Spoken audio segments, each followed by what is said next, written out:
Mary Shelley, the woman behind Frankenstein's monster. Invention, it must be humbly admitted, does not consist in creating out of void, but out of chaos. So mused Mary Shelley, a woman who would write a tale that transcended centuries. Every story has its genesis. What was hers? At the end of this video, we will share a surprising fact about Mary Shelley. But first, England, the late 18th century. A landscape of contrasts, of enlightenment and conservatism. A world where women's voices were mere whispers in vast halls. In this setting, Mary was born, not just to any family, but to radicals. Imagine a childhood surrounded by philosophers, thinkers, writers. The very air Mary breathed was thick with ideas, debates, and the spirit of rebellion. Her mother, Mary Wollstonecraft, championed women's rights, while her father, William Godwin, defied societal norms with his radical philosophies.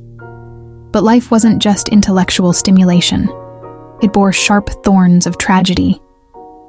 Losing her mother mere days after her birth, Mary found solace in literature and frequent visits to her grave.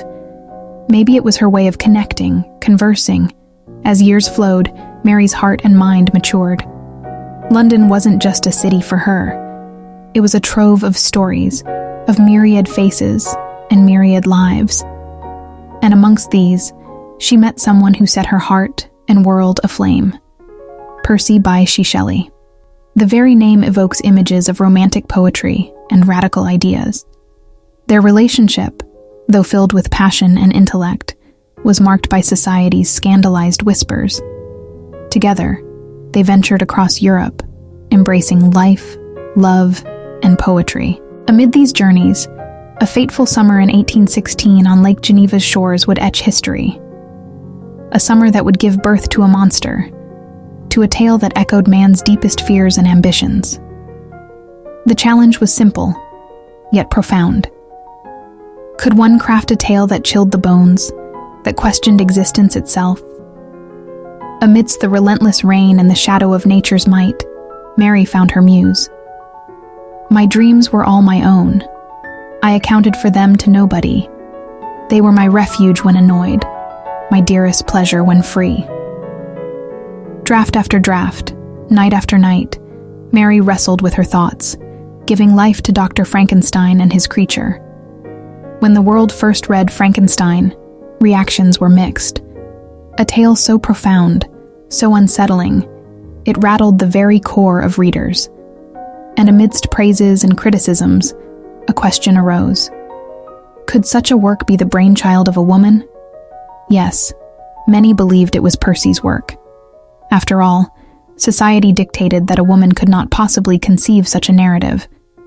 But Mary, fierce and undeterred, claimed her creation, making sure the world knew whose genius had birthed the monster. Over time, Frankenstein wasn't just a novel, it was a movement. Professors, critics, enthusiasts, all delved into its depths, extracting meanings, discussions, and debates. The tale had transcended its author, yet it remained intrinsically connected to Mary's soul. Today, we see Mary's influence everywhere. Every adaptation, every discussion, every critique traces back to that summer in 1816, to Mary's mind and her unparalleled creativity.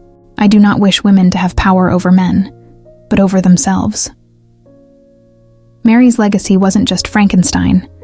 She lit the path for countless female writers, showing that passion and talent knew no gender. And now, for that surprise. While Frankenstein is Mary's most renowned work, did you know she wrote several other novels, essays, and travel narratives?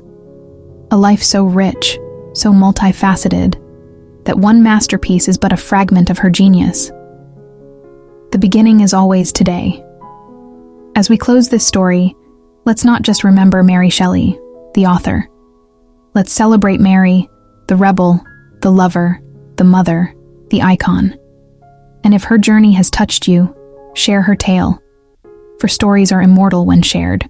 More quotes by Mary Shelley. For your consideration, Life, although it may only be an accumulation of anguish, is dear to me, and I will defend it. Beware, for I am fearless, and therefore powerful. There is something at work in my soul, which I do not understand. No man chooses evil because it is evil. He only mistakes it for happiness, the good he seeks. How dangerous is the acquirement of knowledge, and how much happier that man is who believes his native town to be the world, than he who aspires to be greater than his nature will allow. I once had a friend, the most noble of human creatures, and am entitled, therefore, to judge respecting friendship. Nothing is so painful to the human mind as a great and sudden change. The world to me was a secret, which I desired to discover. To her it was a vacancy, which she sought to people with imaginations of her own. I am alone and miserable. Only someone as ugly as I am could love me. I do not think that the pursuit of knowledge is an exception to the rule that man must aim at something great, or he will be wretched. My spirit will sleep in peace, or if it thinks, it will not surely think thus. Farewell. The companions of our childhood always possess a certain power over our minds, which hardly any later friend can obtain. Why did I live? Why, in that instant, did I not extinguish the spark of existence which you had so wantonly bestowed?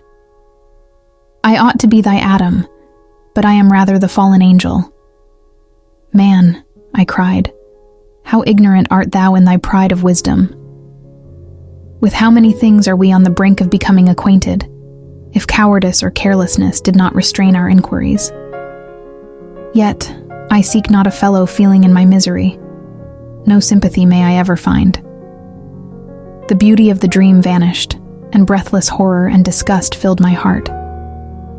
I have love in me the likes of which you can scarcely imagine, and rage the likes of which you would not believe. If I cannot satisfy the one, I will indulge the other. Solitude was my only consolation. Deep, dark, death-like solitude. I was benevolent and good. Misery made me a fiend. It is hardly surprising that women concentrate on the way. They look instead of what is in their minds, since not much has been put in their minds to begin with. He who would aspire to be something greater than himself must first become greater than himself. My dreams were at once more fantastic and agreeable than my writings. Invention consists in the capacity of seizing on the capabilities of a subject, and in the power of molding and fashioning ideas suggested to it. I hope these quotes provide more insight into Mary Shelley's thoughts and her approach to life, love, and creation.